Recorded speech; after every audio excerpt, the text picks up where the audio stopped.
Olá, meus irmãos e irmãs da comunidade evangélica luterana da Trindade. Nesse tempo diferente que nós estamos vivendo, de pandemia, todo mundo está recolhido nas suas casas, a gente precisa criar formas de conversar de outras maneiras. E uma forma talvez possível seja por meio de vídeos.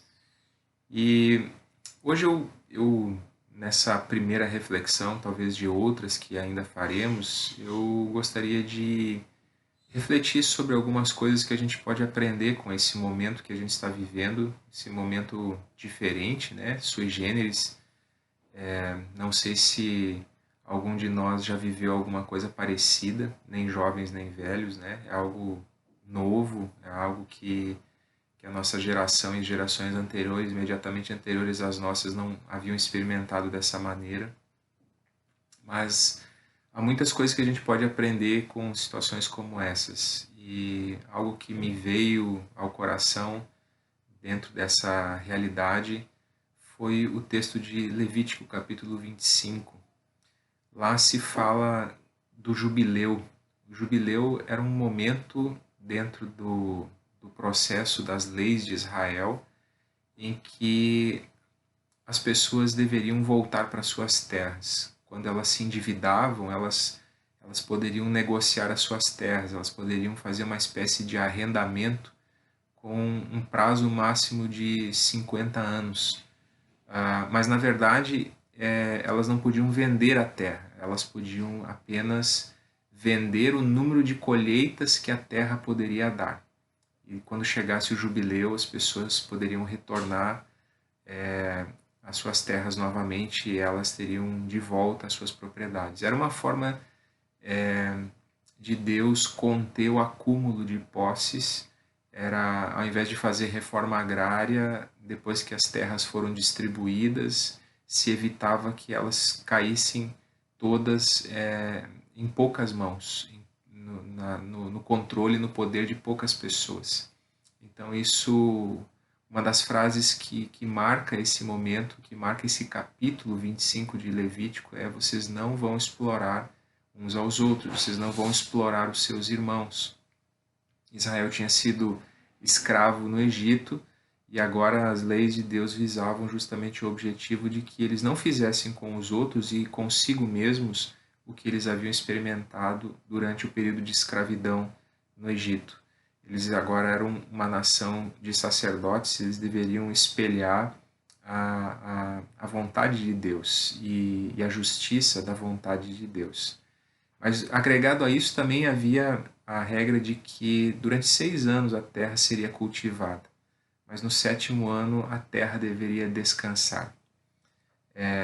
E 7 vezes 7, 49, no 49º ano para o 50º ano, então era o jubileu, era o momento em que as terras não eram cultivadas e que as pessoas retomavam as suas propriedades depois de terem se endividado, de terem passado por situações em que tiveram que ceder a sua terra, arrendar de alguma forma para poder sobreviver.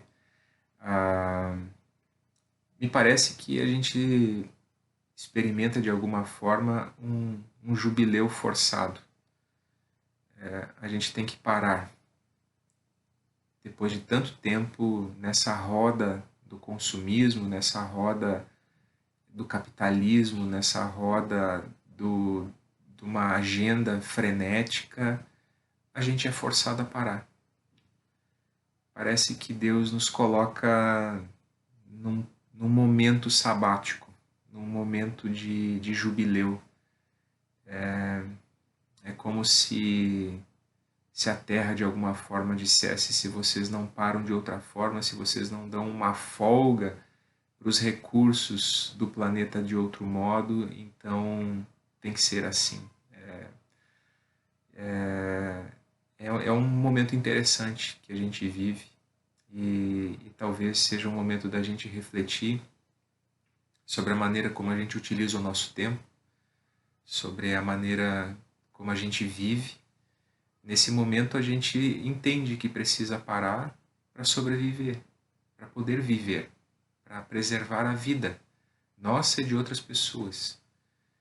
E quando isso passar, Será que a vida vai de novo ficar em segundo plano e a questão do consumismo, da agenda desenfreada, dos compromissos sem fim, será que nós vamos retomar tudo de novo do jeito que era antes? Ou será que a gente vai aprender algumas lições de que a vida não tem que ser do jeito que estava? De que existem formas de colocar o pé no freio, de buscar uma vida mais equilibrada, uma vida mais saudável, de que é possível caminhar numa direção de uma justiça melhor, de que a gente não tem que entrar nessa roda viva que o tempo todo nós somos jogados e na qual nós estamos inseridos e da qual nós não conseguimos fugir, a não ser que algo extraordinário como isso aconteça. Essa é a reflexão que eu gostaria de deixar nessa manhã com vocês e oro para que seja um tempo muito proveitoso de reflexão que nós temos aí pela frente e eu acho que eu vou conseguir, de alguma forma, mesmo pedindo desculpas, provavelmente pelo áudio bastante ruim, mas eu acho que nós vamos nos comunicar e vamos refletir através dessas ferramentas virtuais para que a gente vá nos alimentando da palavra e vá tendo comunhão uns com os outros. Queridos, um grande abraço, que Deus abençoe, que vocês sigam todas as orientações à risca das autoridades, que nós estamos sendo bombardeados o tempo todo, né, pelas mídias, e que Deus abençoe especialmente as pessoas mais fragilizadas do nosso meio, para que fiquem bem. Um abraço, fiquem com Deus.